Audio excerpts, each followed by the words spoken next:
Next question है issues in mobile computing, यानी कि मोबाइल कंप्यूटिंग के अंदर किस किस तरह के इशू आ सकते हैं। Number one, security risk. यहाँ पे सिक्योरिटी रिस्क बहुत ज्यादा होता है। यहाँ पे मैंने लिखा हुआ है attacker can easily attack, so there are more security risk, to avoid this we use encryption.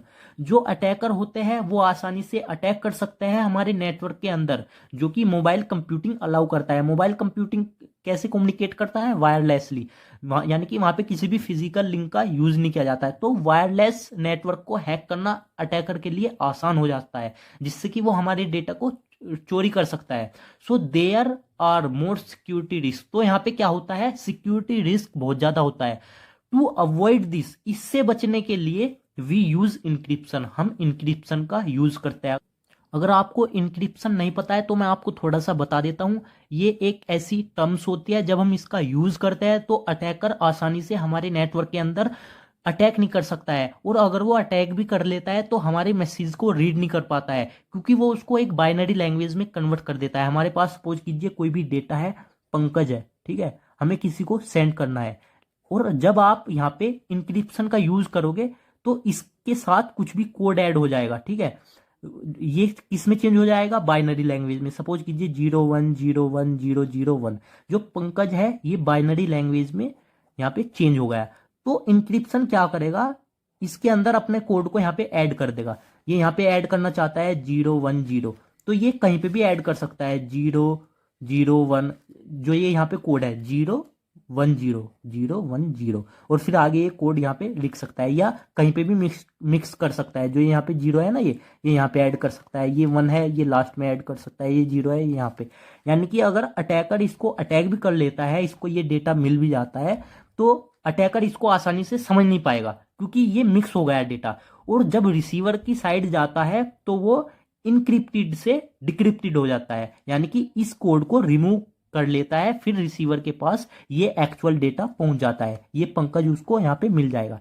देखिए कोई भी हमारा डेटा ट्रेवल करता है वो टेक्स्ट की फॉर्म में नहीं करेगा, वो यहाँ पे बाइनरी लैंग्वेज में करेगा, 0101 की फॉर्म में करेगा, या एनालॉग सिग्नल की फॉर्म में करेगा। ये आपको यहाँ पे याद रखना है। जब कोई भी सेंडर मैसेज को क्या करता है, सेंड करता है, तो वो पहले मैसेज को क्या करेगा, इंक्रिप्टेड करेगा, जिससे कि कोई भी अटैकर जो है वो अटैक ना कर सके। अगर वो अटैक भी करता है तो हमारे डेटा को समझ ना सके।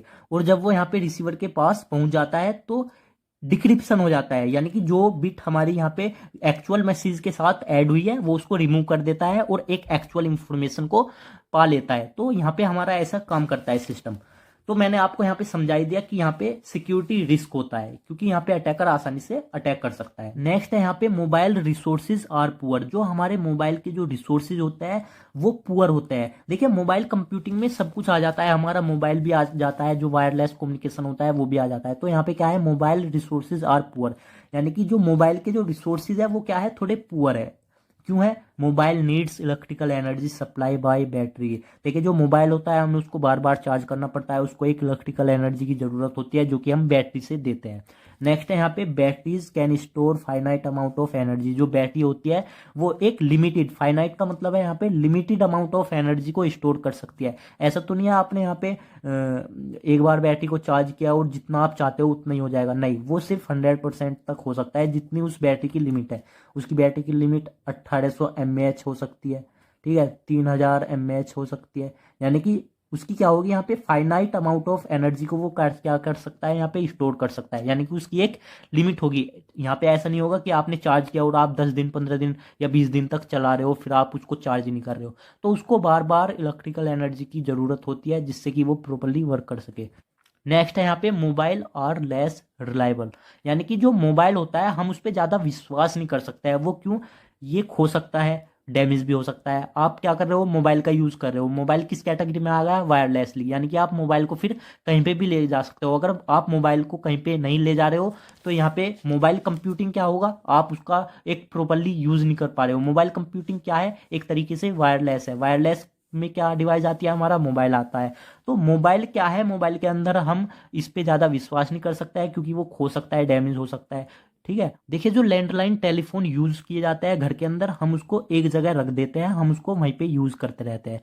तो वहाँ पे हमारा जो टेलीफोन होता है वो खो नहीं सकता, क्योंकि वो एक ही जगह स्टेबल है, और ना ही वो जल्दी से खराब हो सकता है। लेकिन हमारे मोबाइल के अंदर जब हम वायरलेसली उसको यूज करते हैं तो हम उसको कहीं पे भी ले जाते हैं, तो वो कहीं पे भी लॉस्ट हो सकता है, डैमेज हो सकता है, हमारे हाथ से गिर सकता है। ठीक है। और आपका जो ये लैंडलाइन नंबर है या जो ये टेलीफोन है जो कि फिजिकल लिंक के थ्रू कनेक्टेड है, जो कि मोबाइल कंप्यूटिंग की कैटेगरी में नहीं आता है, क्योंकि ये फिजिकली कनेक्ट होता है केबल के थ्रू, तो मोबाइल ज़्यादा रिलायबल नहीं होता है, ये कम रिलायबल होता है, इसलिए ये हमारा खो सकते हैं या डैमेज हो सकते हैं नीचे गिर के।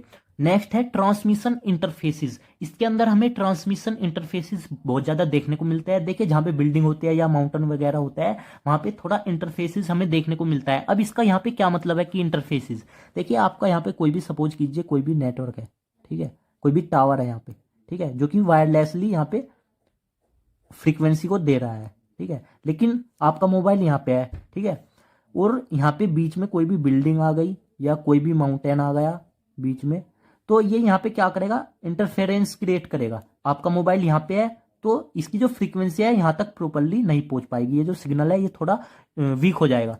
तो आप इस तरीके से यहाँ पे इसको समझ सकते हो। तो इस तरह के यहाँ पे इशू आते हैं। नेक्स्ट है हेल्थ हजार्ड। इसका मतलब होता है कि ये हेल्थ के लिए हार्मफुल होती है। देखिए अभी तक ये प्रूफ नहीं हुआ है कि ये हेल्थ के लिए हार्मफुल होती है, अभी तक स्टडी में यही पाया गया है कि ये हेल्थ के लिए हार्मफुल नहीं होती है, लेकिन फिर भी कुछ लोग बोलते हैं कि ये हार्मफुल होती है। ये क्यों होती है हार्मफुल, क्योंकि जो हमारा ये टावर होता है हम इसको क्या बोलते हैं, बीटीएस, ठीक है, तो ये रेडिएशन निकालता है, तो ये बोला जाता है कि ये जो रेडिएशन होती है ये हेल्थ के लिए हार्मफुल होती है, तो ऐसा माना जाता है, लेकिन अभी तक ये प्रूफ नहीं हुआ है। नेक्स्ट है यहाँ पे bandwidth variation. Bandwidth variation problem occurs. देखिए यहाँ पे एक बैंडविड्थ प्रॉब्लम अकर्स हो जाती है। सपोज कीजिए आपका यहाँ पे नेटवर्क है, ठीक है, ये यहाँ पे फ्रीक्वेंसी को रिलीज कर रहा है, तो आपने कभी देखा होगा आपका मोबाइल है, ठीक है, आप यहाँ से यहाँ पे जाते हैं तो आपके जो नेटवर्क होता है वो वीक हो जाते हैं या स्ट्रोंग हो जाते हैं, यानी कि उसमें वेरिएशन हो जाता है। वो क्यों होता है, क्योंकि आपकी बैंडविड्थ चेंज हो जाती है, तो आपका यहाँ पे नेटवर्क की स्पीड पे भी इफेक्ट पड़ता है। यानी कि अगर आप किसी भी फिजिकल लिंक का यहाँ पे यूज करते हो तो आपको यहाँ पे स्पीड सेम देखने को मिलेगी, लेकिन अगर आप फिजिकल लिंक का यूज नहीं करते हो तो आपकी स्पीड में और बैंडविड्थ में वेरिएशन होगा, क्योंकि आप मूव भी करते रहते हो एक जगह से दूसरी जगह, तो इसका ये भी रीजन हो सकता है।